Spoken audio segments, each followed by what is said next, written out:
Hey friends, welcome to my updated how to heal or treat Ehlers Danlos by natural means. My first video was almost 10 years ago, so I've been on an evolving journey since then, and I wanted to create an updated video since my practices have changed. I've come to much more understandings. I have healed things, I've brought more things up, and so I'm just doing a new video.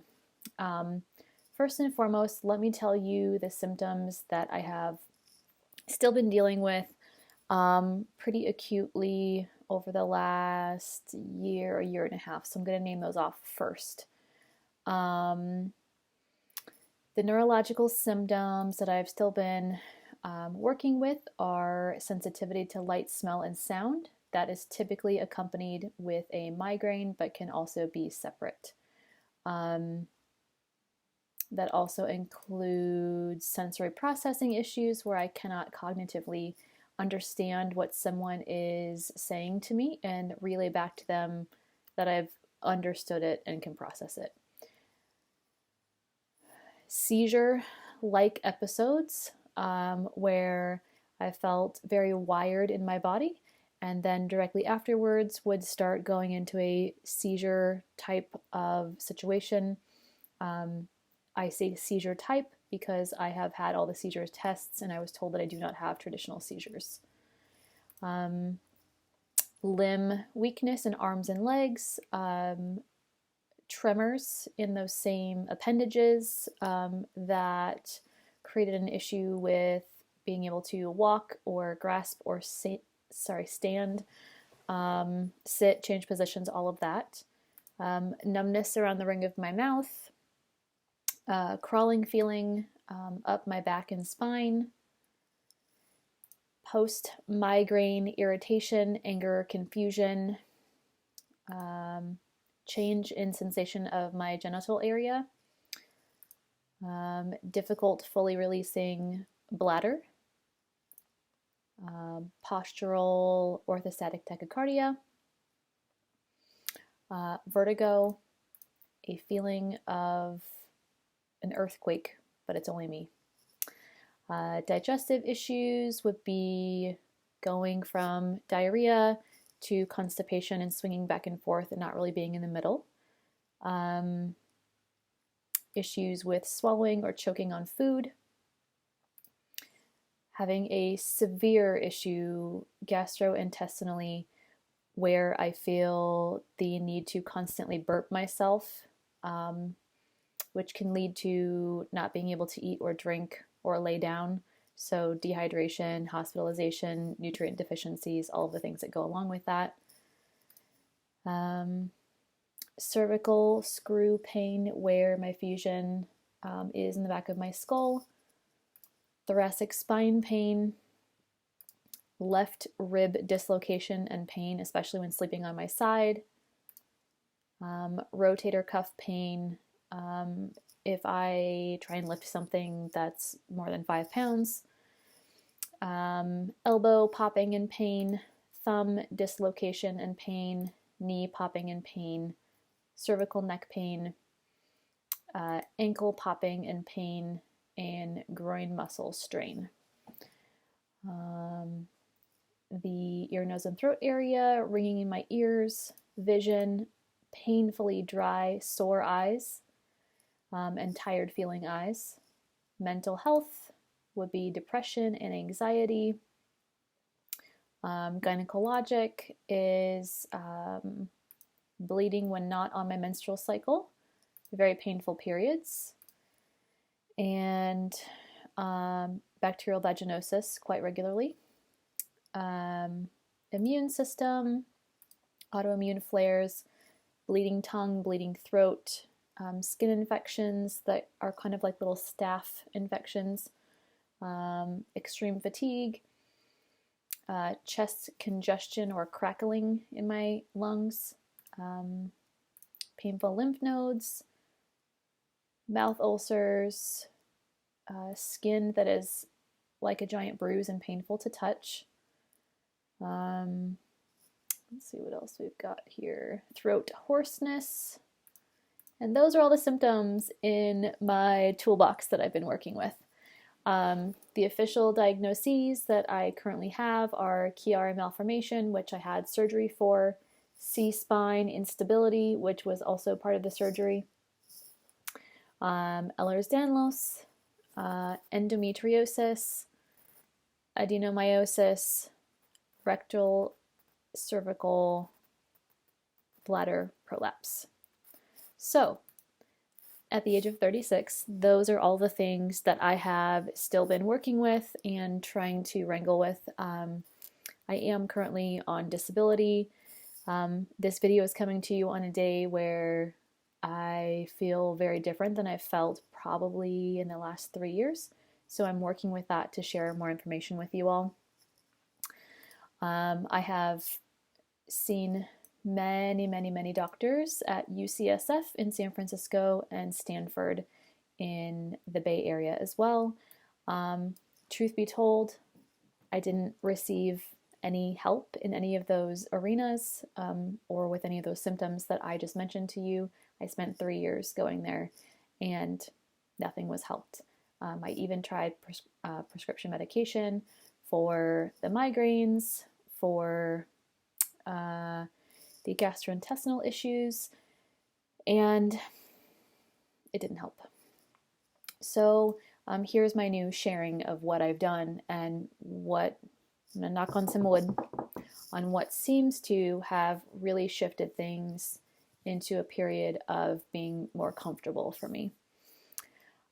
So number one, I changed my daily environment. I was living around roommates, a lot of hospitals, a lot of urban noise, a lot of traffic, a lot of kind of toxic environmental stress. And I have moved into a location that is significantly more quiet. Places that I go are much easier to get to. I can walk in my neighborhood. I have a front porch. I have a yard, which in the Bay Area is not common. And all of these things have allowed my general baseline of stress to lower. So number one, I would say, would be to change your environment as much as you possibly can. So whether that's leaving behind the roommates, possibly living by yourself, even from a significant other, if you can't do that, having a separate room than your significant other, reducing ambient noise in the house. So bright lights or things that are sensory overloads, smells, things like that, kind of try and take those back down to help your baseline for a while. Second thing that's been helping is, like I said, being able to get out and take walks, and take walks where I can see natural things, not just urban construction, buildings, cars, all of that.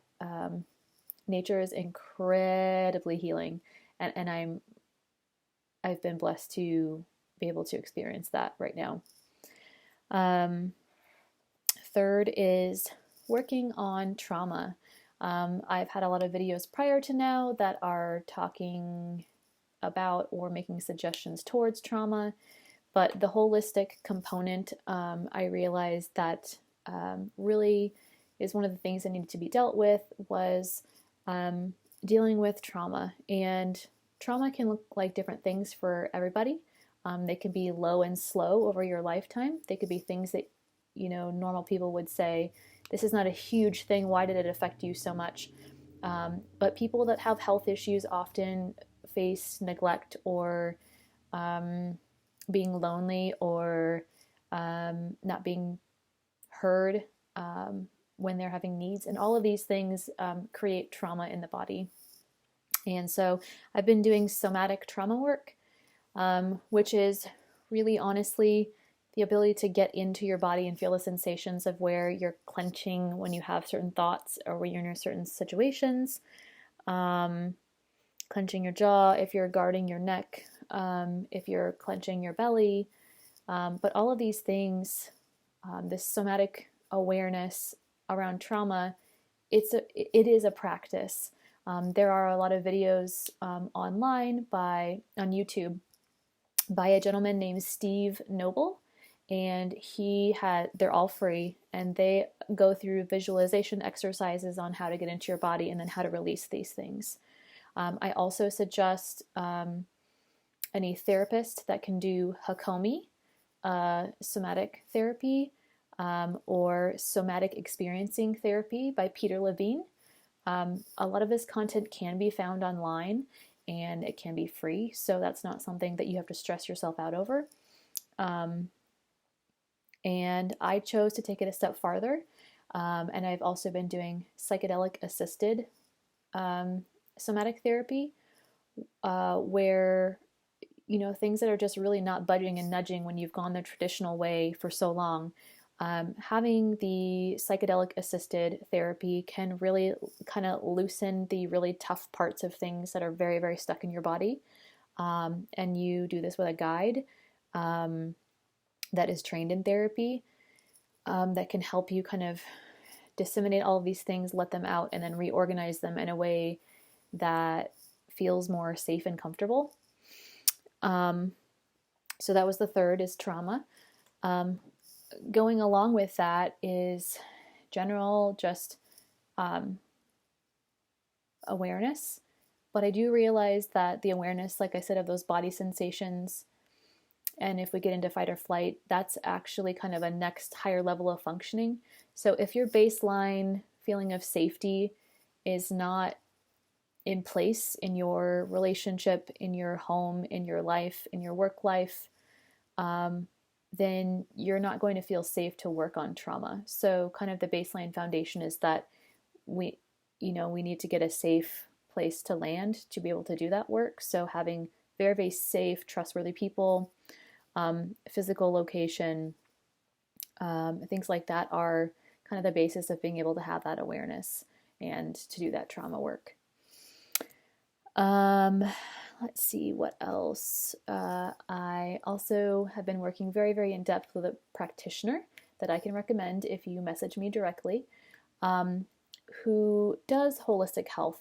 And I have air quotes because I've been working with holistic health practitioners since my first video, whenever that was, 2012 maybe.